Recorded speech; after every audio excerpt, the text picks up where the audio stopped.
All right, everyone, welcome to another episode of the Big Questions with Big John. I'm your host, Big John, and today, happy to have on a fellow libertarian broadcaster. Everyone, this is Bob Zadek. And let me give you his quick bio here so everyone knows if you're not aware of who he is already. Bob Zadek is the host of the Bob Zadek Show, the longest running libertarian talk show in California, which being in California and having a libertarian talk show is an achievement in and of itself, let alone one for that long, 14 years, I think. And he's broadcast live on 8:60 a.m. KTRB, as well as 1380 a.m. in Sacramento and 1590 in Seattle. So he's got a little bit of a syndication going there, folks. And on those stations, every Sunday, 8 a.m. Bob also holds a law degree from NYU School of Law, and he's a charter fellow in the American College of Commercial Finance Lawyers, which means he knows a little bit about the cake, folks. He has released 4 books of his best interviews from his shows. They're available for sale on Amazon.com, and the most recent of which is called Essential Liberty, Finding Freedom in a Post-COVID World. I hope I got it all right, Bob. Everyone, Bob Zadek, welcome to the show. Thank you so much. And John, if I may, my live shows are also broadcast the following day in a podcast, the Bob Zadek Show, very catchy name I put together, and it's available wherever you may find your podcasts. Excellent. Let's keep an eye out for that. The Bob Zadek Show podcast. I'm assuming Apple, Spotify, all the major podcasting platforms. That's great for folks to know if they don't live in the areas where those radio stations transmit to. All right, well, what's interesting? Let's start off at the beginning. We were having a little bit of talk before the show, Bob. Turns out, like myself, you're a native New Yorker, right? So a Queens boy, as I understand. I'm from the Bronx, but interestingly enough, I've always wondered. New York, a bastion of left-wing politics, it's a democratic machine, the home of Tammany Hall. How did you wander into libertarianism? How did you come from a background of such a democratic stronghold to become a libertarian?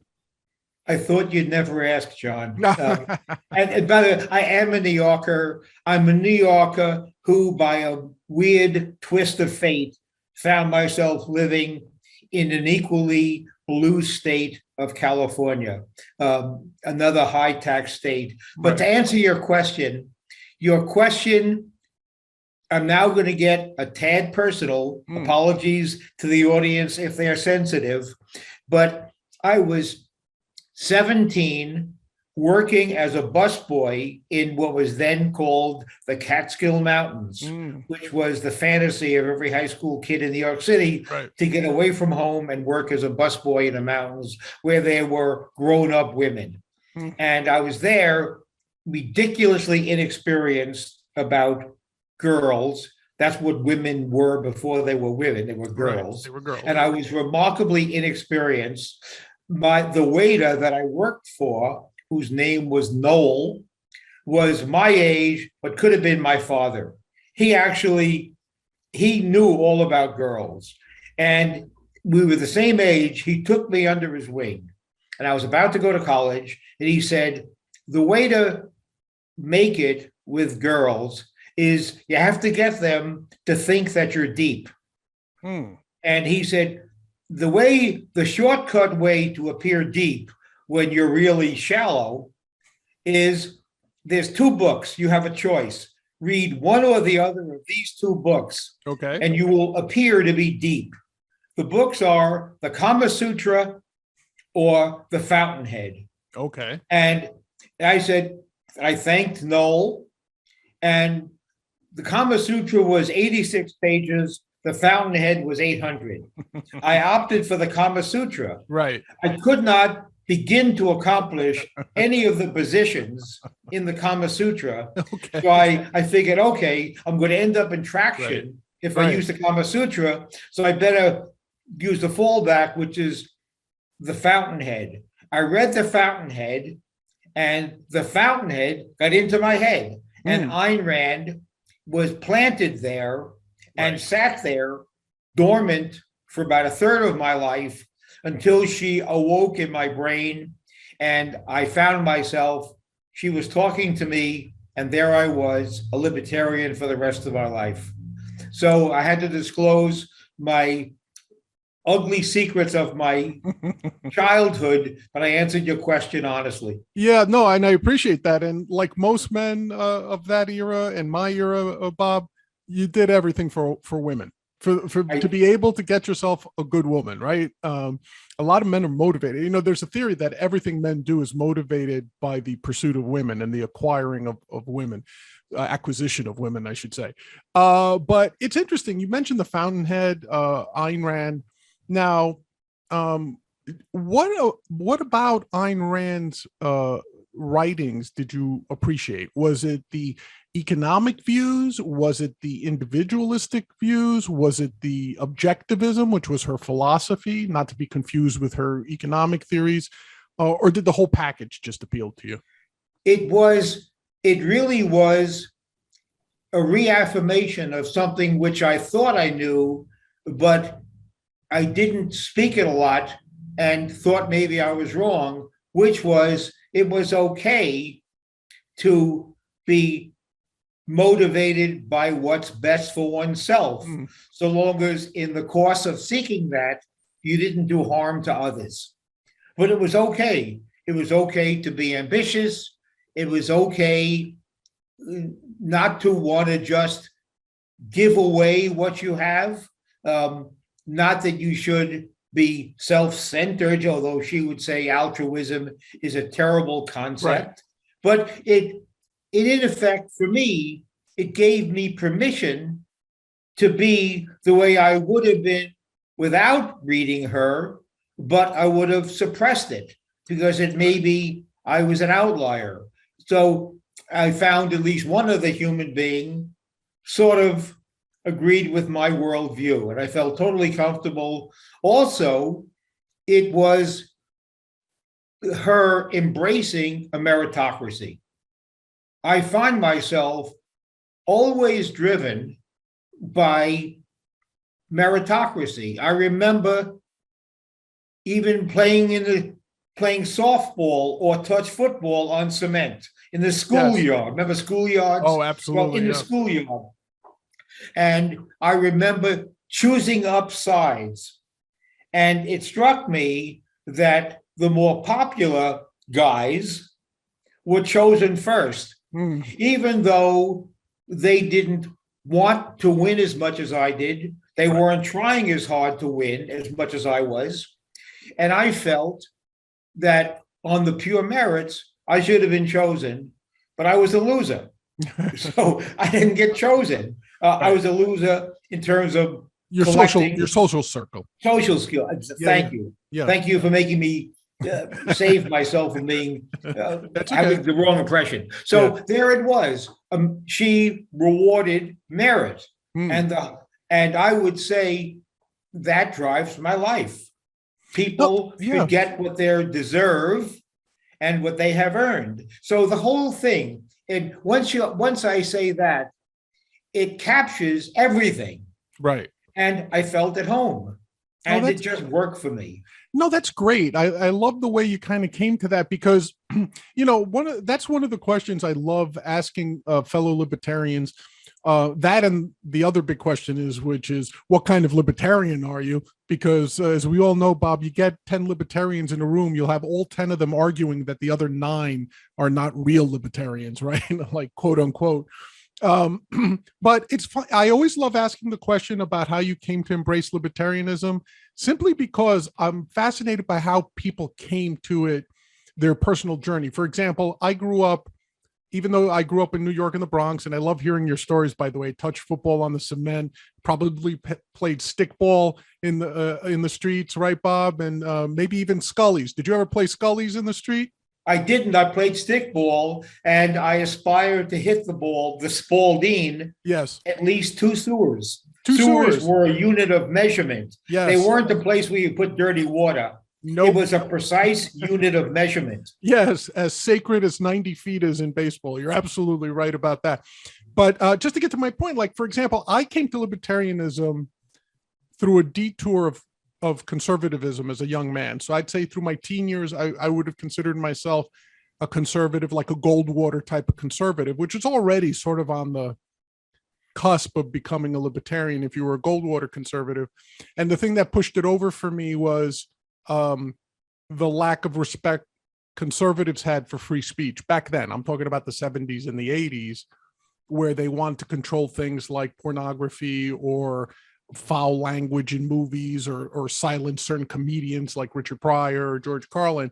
And at the time I said to myself, the liberals can't be the only ones that have this right. You know, there has to be a philosophy that embraces it. And then the more I read Ayn Rand, Milton Friedman, and then eventually regressed to the philosophers Adam Smith, John Locke, John Stuart Mill. And then all of a sudden it's like, well, really what I'm talking about is I believe in individuals. I don't believe in caste societies. I don't believe in government. I believe in the individual's right, as you said, to seek his how to best live his own life, his or her own life, without doing harm to others or preventing them from doing the same, which is the classic NAP, non-aggression policy for libertarians. So am I correct in saying, Bob, that you are basically what used to be known as a classical liberal, that you're a classic libertarian in that sense, as opposed to the various shades that we now see? Classical liberal was, of course, the early way that libertarians self-identified, and liberalism, the word, got co-opted by the left.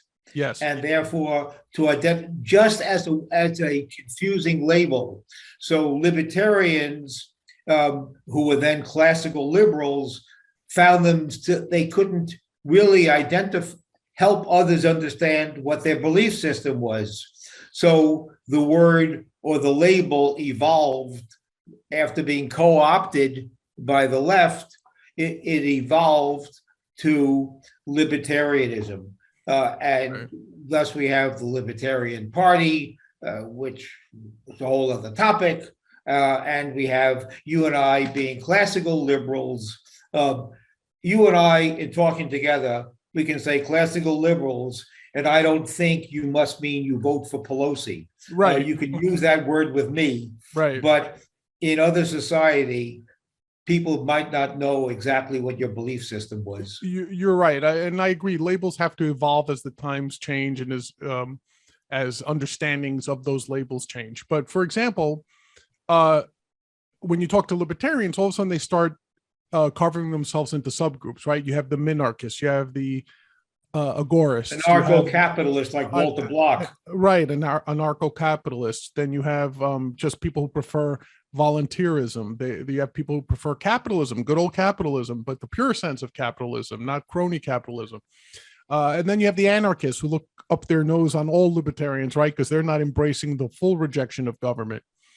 Do you feel any of those labels are helpful, or do you? Well, capitalism is an economic system. Right. Capitalism doesn't capture the entire suite of beliefs that a libertarian might have. Right. For example, there are, and certainly you mentioned that libertarians could disagree in a room.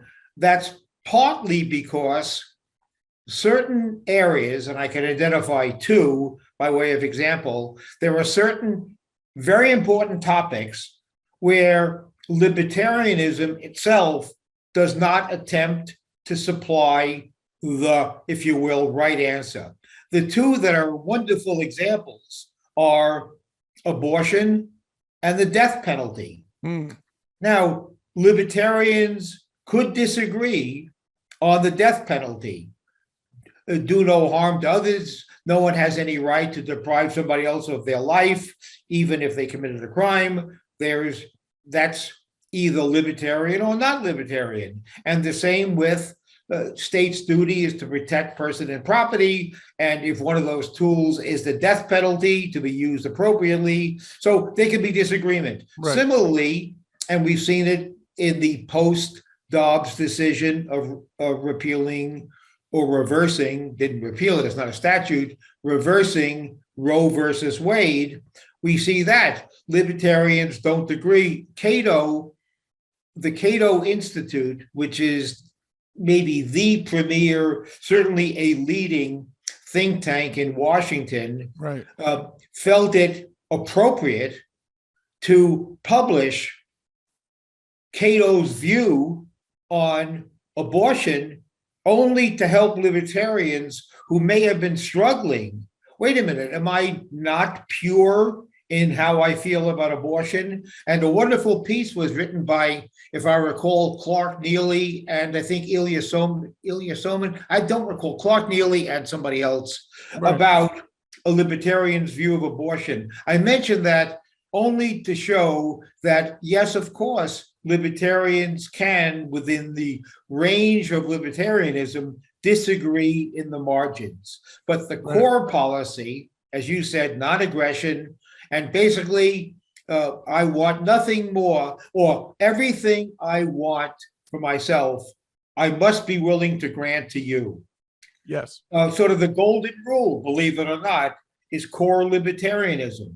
So if I want the right to use profane language, to use unpleasant language, or to publish pornography, well, then I have to award you the same right to print and publish whatever you want. Correct. And that's always the test. Conservatives, you mentioned conservatives, and you mentioned their animus towards free speech. Conservatives are very happy to ban books and to limit pornography and to regulate what is said. So that is very anti-libertarian. Agreed. So we are half conservative and half progressive. Therefore, we can pass freely and unnoticed in both societies, feeling uncomfortable about 50.1% of the time. But it's a pretty solid belief system if you do so sincerely. Yeah, and to be honest with you, it's funny you brought up abortion and the death penalty, because I knew you were going to mention abortion, because I think abortion is the single most contentious issue under any political system, any belief system. Quite honestly, I think it's an unsolvable issue. I put a lot of thought towards it. My personal belief is that I am anti-abortion as a libertarian, simply because I don't know the precise point when a fetus becomes an individual. No, once they become an individual, right? John, if I may, yeah, nobody used the word know. I do not, you said, I, John, do not know that. Nobody purports to know it. It's not knowable. And correct. the fact is, it is in that very difficult decision, it is for society collectively to decide what their moral stance is and how they feel about abortion and whether they choose to regulate it at all, because no one will ever know. It's unknowable. And therefore, you can't agonize over not knowing. All you have to do is say, I sign on to a system of government that allows the will of the people to regulate abortion, but you, I dare say, will have limits. I'm not asking you to discuss on the air unless you choose to, but you can, if you were asked what you think the rule should be, you have an opinion. You would answer that question as to what the rule should be, and you have to be willing to afford others the same decision and to say, I am not going to tear up my passport if I am in a minority. That's the deal. And if you're willing to sign on to that deal, you got to be happy. Yeah, I agree with you to an extent, Bob, in the sense that I do agree with you. It's unknowable. My personal view, which I think is in line with individualism and with libertarianism, is because I don't know, ethics guides me to say I'll choose the path with the most remedy. Because if in the event that I'm wrong, there's a remedy available, or a greater remedy available. That's why I migrated from being ambivalent towards the death penalty that you mentioned to being anti-death penalty, for that reason. because there's greater remedy if the state is wrong about a convicted killer, right? So if they're wrong about someone being a murderer who's got a capital offense, they've killed an innocent man. There's no remedy to that. The opposite case, where you don't execute a guilty man, well, they're still in prison, right? So the greater remedy in the event that either side is wrong is with not execute. That to me is the principle I go by. Which one allows me the greater remedy in the event that I'm wrong? Now, having said that, that's my personal philosophy. But I still worry about how we discuss these things publicly, because very simply, people say, well, it's democratic. I'm not interested in democracy. I've said that more than once. I'm interested in liberty. I'm not interested in democracy. I do acknowledge the need for a government, but democracy is just it might be a benign form of tyranny, but it's still tyranny. It's still two wolves and a lamb deciding who to eat for dinner, right? It doesn't make it any better for the lamb. So in my opinion, I think it is important. And while, yes, if you're not an anarchist, you will eventually sign on probably to what the government decides, what the will of the people is. But at the end of the day, I think it's critical to have the, not to repeat the word, but critical thinking around the issues. So, the part that I find the most distasteful is that if you're pro-choice, then you're a murderer. And if you're pro-life, you're a religious zealot who wants to control women. Let me speak to those are unhelpful narratives, in my opinion. Well, let me speak to, I share your discomfort with democracy, but I want to speak to your two wolves having a vote with the lamb. Yeah. And I say some things, you must succumb to the majority, or else you have the one with the most weapons. Second of all, democracy, since I don't detect that you're an anarchist, therefore you do understand the essential role of government in our well-being, so long as it's limited, of course. Well, if you're going to have government, and then you're probably going to have elections, and you have to have a rule. And democracy is nothing other than a check on the behavior of government. So it's not that you're empowering 51% to tyrannize the 49, but democracy is the only effective tool on a government that misbehaves. Going back to your two wolves and a lamb, you wouldn't want the two wolves, if you were the lamb, you wouldn't want the two wolves to decide what we have for dinner, what they have for dinner, obviously. How about majority vote about where the three of them go on vacation? That'll work for you, right? You wouldn't see it unjust. So, in other words, I would find it unjust, to be honest with you. Well, so the lamb stays home and watches the kids. Exactly. So the point is, so long as the majority, there are certain rights the lamb has that even the majority can't take away. Correct. Which of course is the concept of natural rights. The rights of, to quote the Declaration, all men are endowed by their creator with inalienable rights. In other words, as Randy Barnett said, rights came before governments. True. We have rights when we're born, and we, the owner of rights, create a government, but we still have the rights. So the lamb has the natural right, the inalienable right not to be eaten.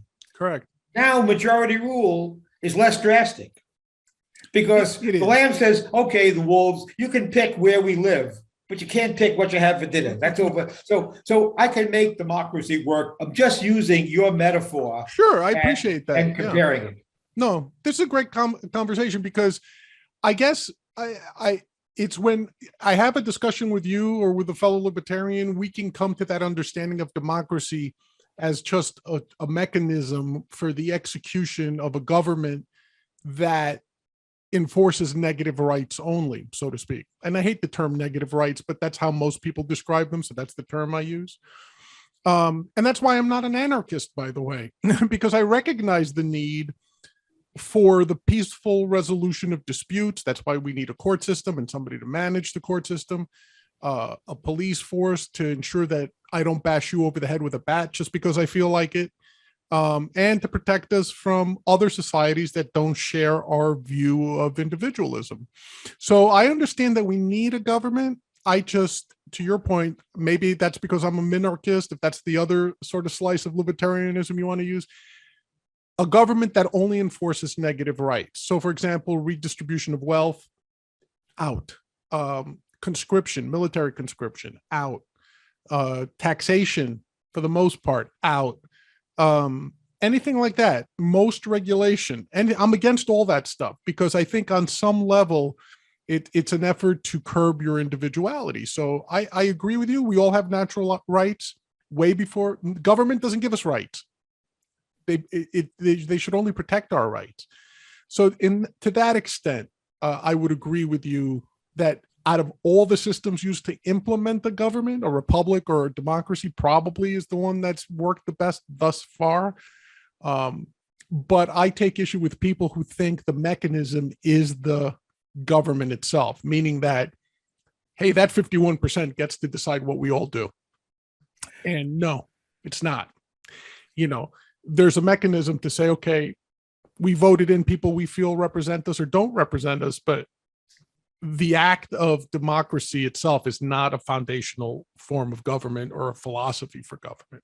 You said two things that I hope you say it every time you're on the air because they're really important. And one of the things you just said is you don't want 51% of the people deciding what we can do. That's 100% right. And the concept of democracy and where we absolutely meet is the 51% of the people only gets to decide one thing. They get to decide who protects our rights. Correct. That's all. Right. They get to pick people who have their sole job is to protect our rights. The 51% don't get to tell us what to do other than the obvious natural rights, as Matt Kibbe said in the title of a book describing it. He summarized libertarianism as don't hurt me and don't take my stuff. Yes. And the 51% get to decide who are the people who make sure no one hurts us or takes our stuff. Right. And that's the role of democracy. Yeah. And I'm perfectly happy to let your guy win sometimes and my guy win other times. Sure. So long as all they're going to do is protect me. I don't really care who protects me, as long as I'm protected. Right. And I can sign on to that, like when it's phrased like that, absolutely. But nothing rankles me more than when I hear either a Republican or a Democrat tell me like, well, vote to matter. We voted on this. Therefore, you get to have a regulator tell you what you could build in your backyard. No, sorry, that doesn't work. I've never signed on to that.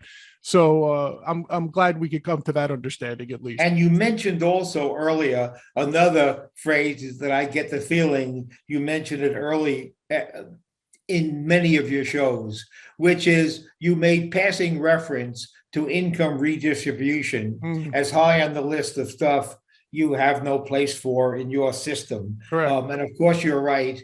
And I've heard it summarized. I've never heard it expressed better than those who argue in favor of redistribution. The response is, just because somebody wants something doesn't mean they have a right to have it. Correct. And the left, I don't mean to oversimplify, but the left takes things that people need or want and converts that into a right. Correct. A right is a serious word. It means something that all of society is organized to make sure you get. People don't have a right to cell phones or even to housing or to healthcare. Correct. They should get it. And one would hope that society, acting individually, finds the generosity to give it to them, Correct. but it's not a right. Yeah, I agree with you. And typically when I'm talking to fellow libertarians, one of the first questions I ask is, well, what do you think a right is? How would you define a right for people? And you just did it very well, very eloquently. The way I phrase it is, a right can never be anything that you depend on someone else to provide for you, because that involves coercion. And if it's the government giving you something that you think is a right, healthcare, education, housing, they are stealing it from someone else. And that's what it is. It's theft. You know, whether you could call it justified or it was voted on, it's still theft. All forms of taxation are theft. So how much we tolerate of that is, I guess, up to the individual, but you can't have a right to healthcare. Should we all have healthcare? Sure. And I have no problem with 100 people getting together, voluntarily contributing into a kitty to buy healthcare insurance for all the members, group life insurance, for example, or group health insurance, rather. I have no problem with that. Like, people think libertarians are against unions or any. No, if it's voluntary, go ahead. And as long as they have no extra protection from the law, nor are they denied any protections of the law, I'm fine with it. I just hate rigged games, and I hate special carve outs for people. So I can agree with you there. The rights are not anything that need to be provided to you. If they do, they're not rights. They're wants, they're desires. But let me ask you this, Bob, since we're talking about this going back and forth. We mentioned the Libertarian Party. You did, at least initially.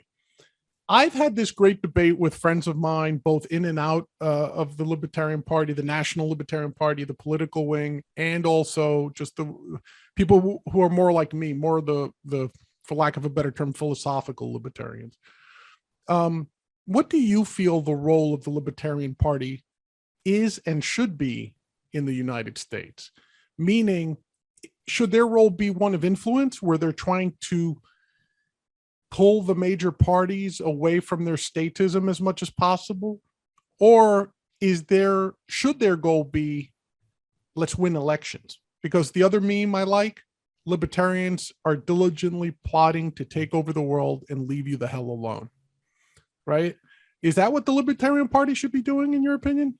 What you have accidentally done is just now extended this podcast from an hour or whatever it is into something akin to you may remember the Jerry Lewis telethon.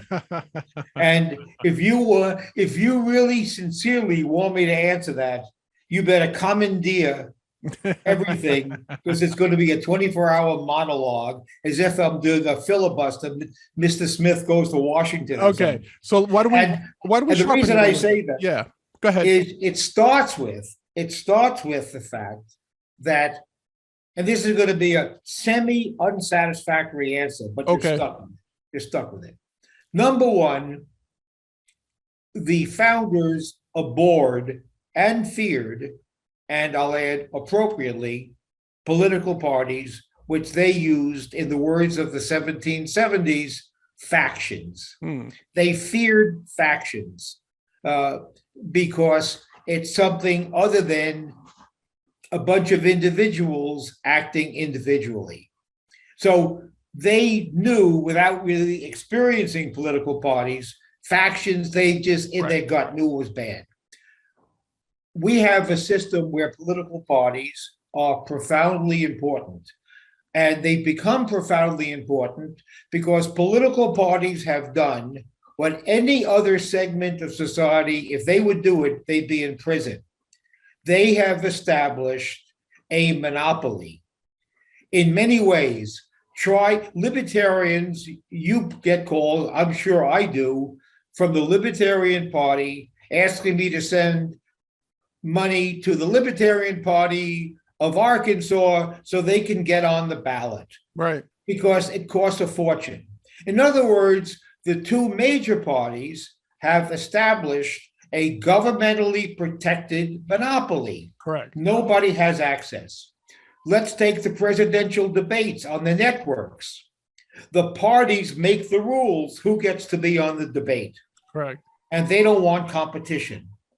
In primaries, it's all weighed in favor of two political parties.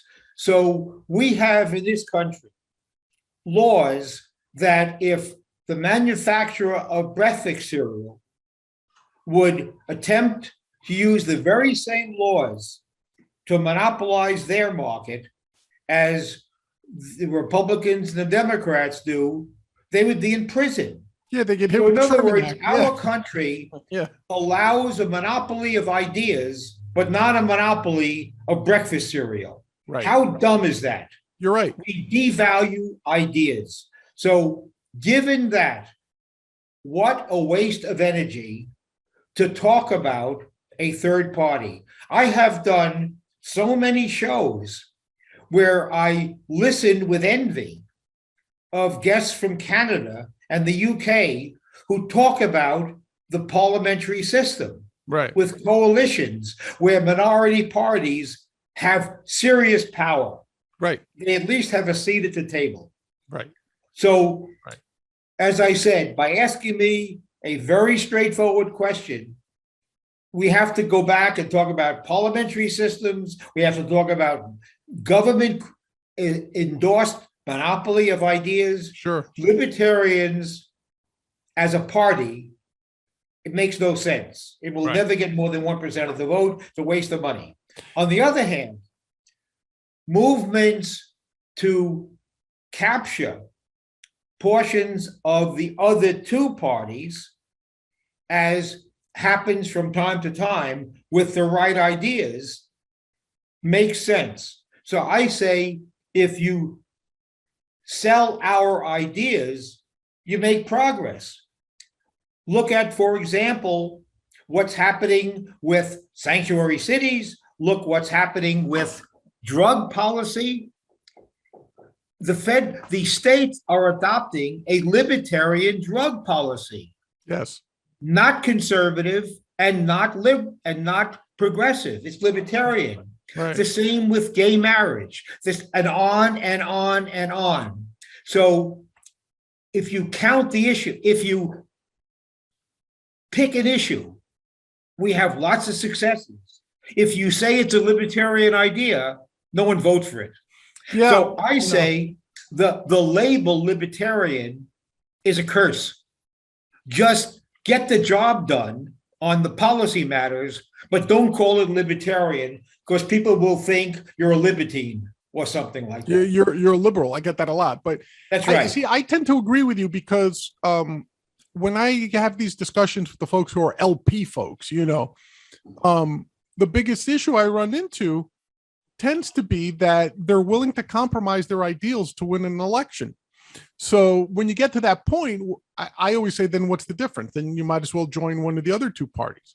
But at the same time, I think the symbolism of a libertarian party, just as a party that produces thinkers, say, is valuable in that sense. It's like maybe a Pyrrhic value, but it does exist. And then the other thing I think that has value would be the openness of debates, not just for libertarians, for any other party, the Green Party. I don't care. I don't agree with anything they say, but they should be allowed on stage as well. And I have a simple rule for that. Like for any debate, if you're on enough ballots to mathematically get to 270 electoral votes, you should be allowed on stage, because that means you're a serious party. You've done the legwork on the state level to get ballot access. So in that sense, I think the last go round, you should have had Joe Jorgensen on the stage. You should have had, who was the Green Party candidate? I forget. Some guy, I forget his name right now, but he should have been on the stage because he had enough ballot access. The party had enough ballot access. And to me, it's a simple rule. It's unambiguous. And it's not subject to the whims of whatever it is right now with the Daughters of Liberty, whoever. The 12 newspapers have to say you're polling at 5% in the last month, whatever it is. Right. It's totally right. Yeah, it's totally nonsense. So have something unambiguous. The law hates ambiguity, right? So let's do the same thing for our debates. I think it's a good thing. Of course, you can't force anybody to do it because it's a private club. They run their own debates. But if they got any government money at all to stage that debate, then it should include anyone with enough. We're talking about the presidential debates, obviously. Very good. So So I think you would probably agree with me that if it has any purpose at all, the Libertarian Party's purpose should be to shape ideas and to shape policies, and maybe be like a Ron Paul, where you're trying to influence the Republican Party. Or if you're someone like, and not that I think she's libertarian in any strict sense, but Tulsi Gabbard, for example, pulling the Democrats away from their interventionist agendas and trying to reel that back and reel back the police state a little bit from the left, and then from the right, like you said, getting the right to budge on gay marriage or decriminalizing drugs. The whole concept that if marijuana is legalized, everyone's going to be a heroin addict in a week.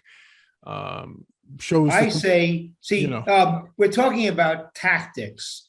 We have the same goal. I have my opinion on tactics is let's take where there's some progress being made, which is in criminal justice reform. Mm-hmm. The country is moving in the right direction. Now, there was a time that Cory Booker and Rand Paul had great momentum on criminal justice reform, and then something happened in foreign policy, whether it was Syria or Iraq or something happened, and the country with a limited attention span got distracted.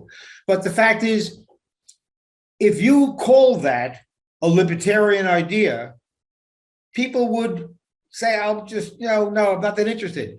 I would prefer, I don't care if the Democrats or the Republicans co-opt the idea. I don't care if they get the credit.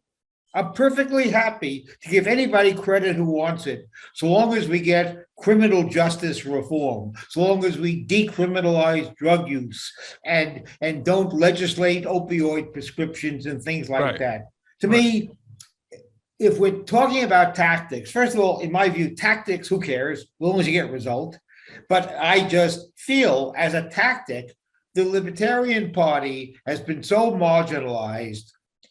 Calling something a libertarian idea does not help it. And to be candid, probably taints the idea. So you could be right. I'm not sure I'm right, but that you asked me my opinion. Sure. And the beauty of a podcast is we're allowed to have our opinions. Oh, absolutely. Yeah. And I encourage it. Look, the free exchange of ideas, that's why I'm such a free speech absolutist. The only way we evolve is through speech. You never know when someone has a good idea that you can learn from. And that's why I'm so in favor of free. Everybody gets to talk. That's why the whole culture of cancellation culture or wokeism, you can't use certain words for fear of offending people. Oh my goodness.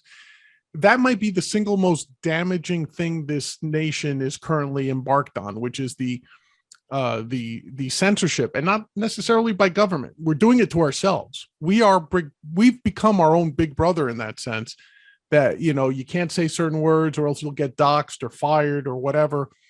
And the claim from these activists is, well, it's a private company doing it. It's Twitter that kicked Trump off. It wasn't the government. So you can't claim a 1A violation, which is technically correct. But the ethos of having free and open debate. And I've said it before, I found Trump, as a New Yorker, someone who lived through him in the 70s and 80s before he got into politics. I have zero love for Trump. I've been able to acknowledge what he's done in certain instances that I view correct, like, for example, allowing people to try any drug, that doesn't necessarily have FDA approval. Great move, a lot of the deregulation he did, great move. A lot of his economic stuff, he might as well be Bernie Sanders, as far as I'm concerned, considering the debt, considering the tariffs, considering the eminent domains and all that. I have no idea how anyone, even the classical conservatives, I don't understand how they can claim Trump, quite honestly. But then again, you look at Biden and you're in the same boat. That's why I always consider Democrats and Republicans in today's world two sides of the same coin. They're both statist parties. So to that extent, I always make a distinction. If someone says, "Are you a right libertarian or a left libertarian?" I always push back. I go, "There's no such thing in my book." If you're a right libertarian, if you call yourself a right libertarian, you're a liberal who's trying to appease conservatives on something. And if you're a left libertarian, the opposite, right? So I discard those terms because I think the right-left paradigm just confuses the issue. You're still putting government ahead of people. The way I handle those conversations, and I love them when I can roll up my sleeves and really, without being under time pressure, have a conversation. I establish one rule, a conversation rule. I find any opinion per se to be dreadfully boring. I find the reason you reach that opinion to be fascinating. I say, I don't give a damn what you think. Tell me how you got there. Right. And when you take the bar exam as an attorney, you give an essay. Wait, sorry. Can you believe it? That's an emerge. Somebody is missing. That was my cell phone. Somebody in Coronado is missing. So, but I'll stay on the air. I'm not going to go out in the street and look for them. Don't worry about a thing. So I will say when you take the bar exam, you're given a hypothetical and you're asked for the answer. If you say John wins, and that's the right answer, you flunk. They want to know how you got there. Let's see your reasoning and let's see if it is lawyer-like, air quotes.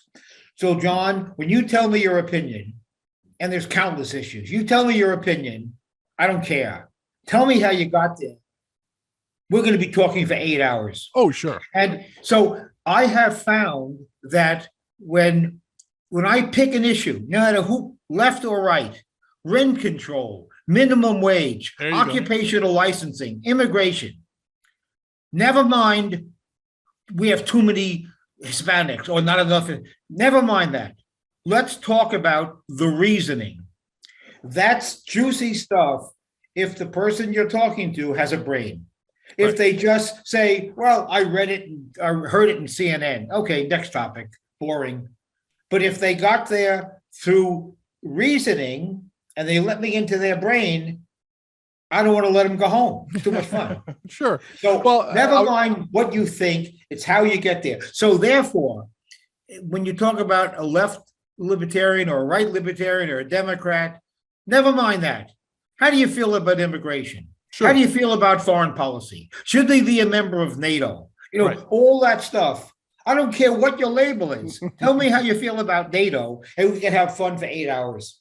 Yeah, no, I tend to agree with you regarding labels, but I will admit to labels have a purpose in that if you don't have 8 hours to talk to someone, an accurate label can at least tell you whether you want to come back and talk to them for 8 hours, right? There's a phrase in political science called voting shortcuts. Nobody has the time to become a foreign policy expert. Agreed. And to know how you feel about sending troops to Afghanistan, how you feel about should we have more warships, should we go to the moon? No one has the time to study the issue. So what do? You say, I can't read, I can't study it. So you pick somebody smart, George Will, whatever George Will thinks about it, whatever he says. That's not being lazy. You haven't got the time. You're outsourcing it. You and I outsource 80% of our life to other people. Here, doctor, fix me. Don't tell me the science. Just I don't want my back to hurt. I don't give a damn why it hurts. Just make it go away. You outsource it to a doctor. Right. And so people outsource political decisions. It's perfectly all right, as long as they pick the right person. And if you pick a bad doctor, you're going to be in traction the rest of your life. So you have a responsibility, but not necessarily to understand the issue. Right. If you're going to outsource it, like any other decision in your life, pick the right recipient of the outsourcing. So you might say, I'm a Democrat.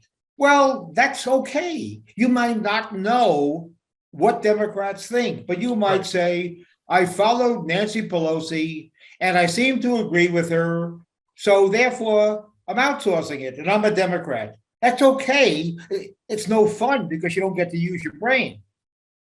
It's like outsourcing eating to Yeah. somebody else and Yeah. let them give you the digested food. No, eating is too much fun. I want to eat. Well, it's funny because I think there was a Gallup poll in recent years that when you present respondents with issues, no labels, just issues, the biggest identifiable slice philosophically is libertarian.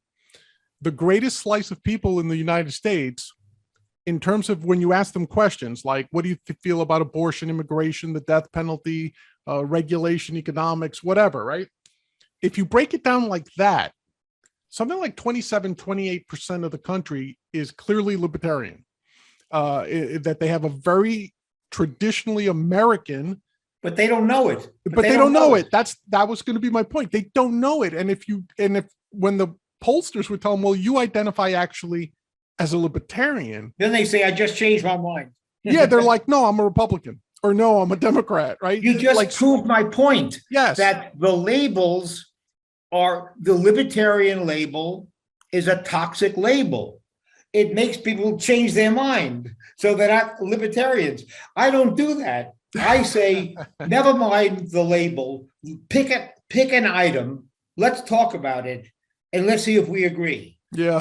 4 hours later, we don't disagree on anything. You say, welcome to the club. Here's the membership card. Oh, well, I appreciate your position, Bob, but I'm a stubborn old Greek. Maybe it's the genetics of having philosophy in my blood. I'll sit there for hours and I'll say, no. This is why you should call yourself a libertarian. And I'll sit there for hours, much like yourself, having these wonderful discussions with Poe. I did a podcast. It's available on YouTube about my East Coast lawyer lending career, making loans to Greek diners. Oh my goodness. I did 40 minutes, John. You must track it down. Okay. It's lending to Greek diners, Bob Zadek. I could do stand-up comedy on, I lent through my clients right to every diner in Nassau and Suffolk County and the Bronx. Fantastic. And I came home with so much baklava. Every closing, I came with a white box of baklava. I love your community. Well, I love Astoria. I love going to Astoria for closings. I love them. See, that's how I know you're a real New Yorker. You've got that life down, and if your accent wasn't enough, I don't know if people listening can detect it in Bob or my voice, but we have distinctly New York accents in the way we say certain words, growing up in public and high school in Queens, in a very Jewish community, in Flushing, there was a urban legend. We lived in fear of being attacked by the Fordham Baldies. The Fordham Baldies were, we thought, a marauding gang who wore black leather jackets and would often venture off Fordham Road and come to Queens to beat up Jewish kids. And once in a while, one of my friends would come to school and say breathlessly, I think I saw one. I think I saw a Fordham Baldy. So I know about the Bronx. Well, I have to tell you, Bob, I'm laughing hard because not only am I from the Bronx, I'm a Fordham graduate. And I grew up right off of Fordham Road. So even though we're a lot of years apart, I think I might have been one of those Fordham Baldies. Not that I'm, still don't got beat some me hair. up. Just don't beat me up. Just don't beat me up. Exactly. Leave me alone. But talk to me a little bit about that, because I think there's parts of this country that I think a lot of the racial strife, for lack of a better word, in between the coasts to some extent, may arise from the fact, or definitely a big part of it, is that people aren't exposed to other cultures. They aren't exposed to other people. And I think folks like us who grew up in Queens is the most diverse patch of land on the planet. 400 languages. 400 languages. 400 languages, yeah. So when you grow up in some place like Queens or the Bronx, or I'm assuming maybe like a Chicago or maybe in LA, I've never been to California. That's my admission here. So I don't know what LA, the demographics are necessarily. But my feeling is when you're in an urban area, you're exposed to everybody. And there's no mystery about how other people operate, and you get to see that people are people for the most part. I think. Do you think that because that's lacking in, say, in what Hillary Clinton once described as flyover country? Do you think the lack of that diversity, and I'm not using diversity in a political sense, I'm using it in the true meaning of the word. Do you think that lack of diversity drives strife that's heightened by something like social media? I don't think so. I tend to have an intensely strong sweet spot for Midwesterners, the flyover states.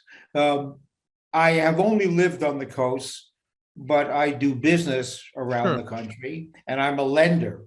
And I'll answer your question with a sentence of introduction or two.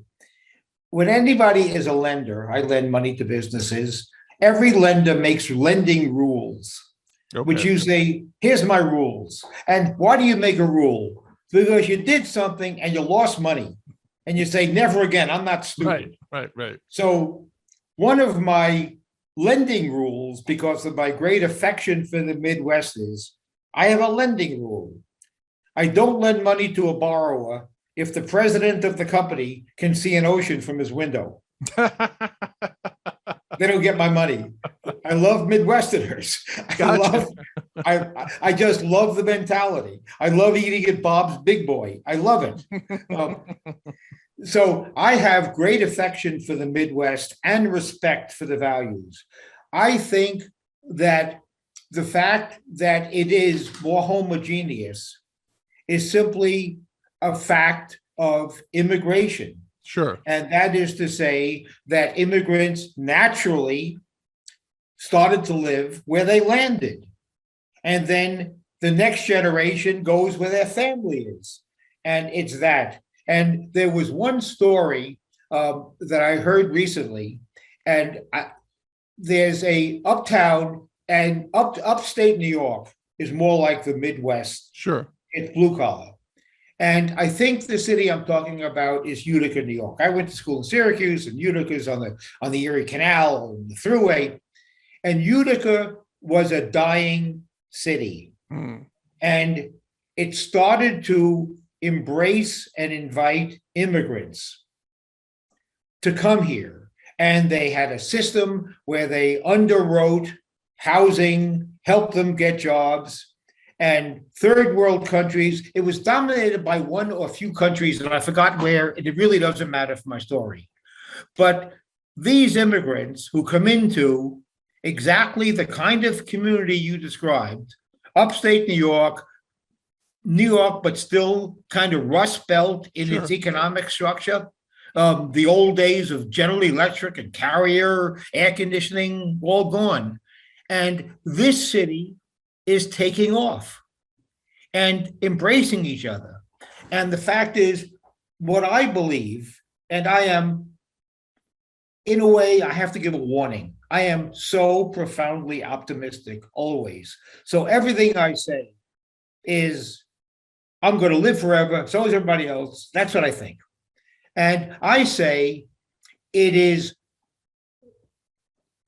leaders of groups who carry animus for political reasons, and the rest of the group just acquires it. Even countries, when you have anti-Catholic countries, if you have a Catholic and a non-Catholic from two different countries, one is anti-Catholic, and they're on a walking vacation together, they're going to get along like brothers. At the individual level, person to person, never a problem. Now, if somebody has been inculcated with hatred, which is unnatural, it was embedded, they're stuck with it. They got to work out of it. But the natural instinct among human beings as a species is to accept each other. So that's my longish answer to your suggestion that because the Midwest is homogeneous, they might have a distorted view of people not like them. Right. And that was just a theory put forth, obviously. And of course, the opposite is true, that a lot of the concerns of the Midwest are often discarded by the media centers, which are almost exclusively on the coasts. Which I still think is almost entirely the reason Trump was elected, was the media's treatment of him, initially not taking him seriously, and then once they realized he was in a position to win, treating him unfairly. And again, I'm no Trump supporter by any stretch of the imagination, but it was very obvious to me what was going on in 2016 regarding the media and Trump. So I could see it from both sides, right? Like the exposure only to your tribe, for lack of a better term, is a form, even if it's unconscious, of narrow-mindedness, because you're not exposing yourself to different people, you're not exposing yourself to different ideas. I always like to say this, for people who are ethnically Greek, their natural born enemies are, of course, the Turks, right? The same way the Irish and the English don't get along, or the Chinese and the Japanese don't get along, just in terms of culture. And I'll never forget my mother saying the whole time, "Oh, you can't trust Turks, never trust a Turk," like all the stupid shit you hear when you're a kid, right? And of course, the irony is that where she grew up in Greece and where my father grew up in Greece is the westernmost island of Greece. They are the furthest point from Turkey and still be able to be called Greece. Do you know what I mean? So they had no interaction with Turks. These Peloponnese? Cephalonia, actually, yeah.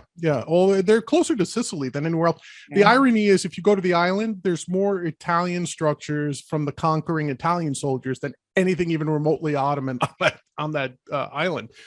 But the interesting thing was that they had just been told those stories as kids, and they didn't know any better. So as they grew up, they just retained those biases. And the one thing that changed my mother's mind at the end of the day was, when my son was going through a rough patch medically, it was a Turkish doctor that really helped him and put him back on the path of health and well-being. And in that one moment, my mother was able to humanize these people that she had been told her whole life were evil and out to get her. You tell the story you told is your brother, was it? In the second part of the story with my the son. Doctor? Okay. His opinion was based upon his own experience. Your mother's was taught into her. Yes. And therefore, it's what I believe. If people are left to reach their own independent decision, right, it'll always be what I believe, which is nice person, like to have him as a friend. If it's what's taught into you, you have no control over that. Well, it's much harder to overcome. You're right. It's much harder to overcome. Much harder. Just like religion. It's if you've been ingrained in a religion without making a judgment on any particular religion right now, how many people actually become apostates from their own religion? Very few. And it's one of the most difficult things to overcome, right? If you decide to do so. So I understand what you're saying. And I think I'm also optimistic like you, Bob. I tend to think that the better of people for the most part, unless they've given me reason not to. I tend to look at the people. That's because that's until they bounce a check. Bounce a check or come to rob me somehow, or that's right. Like that. Once they bounce a check, I have a whole different view. That's a rule of business, right, Bob? It's another important rule. All right. Wow, this has been a great talk, Bob. I'm really happy we had this opportunity. But as we wrap up the show here, I'm going to do what I always do with my guests. I'm going to throw some silly questions at you. And you just answer them as honestly as you can and in any way that you want. It's totally Maybe open-ended. I'll just say it's silly. I'm not going to answer, but I won't do that. Okay. Who would you say was, I think I know the answer because you mentioned it, who was the most influential person in your life in terms of shaping your worldview? You mean that I had personal contact with, or somebody in the world who? Any way you want to answer that. Well, I'll answer it two ways. Externally, either Milton Friedman or Ronald Reagan. Probably Ronald Reagan. Okay. Somehow, somehow he got into my soul. And when he spoke, I went to Simi Valley to the Reagan Library, and I could not tear myself away from the big screen as he recites, Mr. Gorbachev, tear down that wall. Right. I was afraid when I just was speaking, my voice was going to crack. Right. So Ronald Reagan and Milton Friedman, because every syllable he said just sounded so gosh darn true. And it just, every syllable. Yeah. And he's an economist, and I'm not an economist. Somehow, everything sounded exactly right. And if he wasn't right, I wanted it to be right. So he had the secret sauce. And the third person is a law professor who introduced me to the body of law in which I spent 57 years and counting. Okay. And he was instrumental. And I made a video at one time when we were giving an award in his name. And I was speaking to him through the video camera, but I knew he was going to see the video. And his name was Homer Kripke, Kripke, at NYU Law School. And I said to him, Professor Kripke, I don't know how to thank somebody who has given me my entire life. Mm. So there you have it. Yeah, and that's a great answer. I love the way you phrased that. That was a great response. What's your favorite activity to unwind? Oh, reading a loan agreement. Hey, whatever right? To unwind, it's walking with my wife. Walking is wonderful. It's the right pace. It feels good. It's a kind of one-on-one contact, surrounded by nice climate and beautiful surroundings that can't be replaced. So I guess that's up there. But I have such a passionate relationship to my work. If I were to have a tombstone,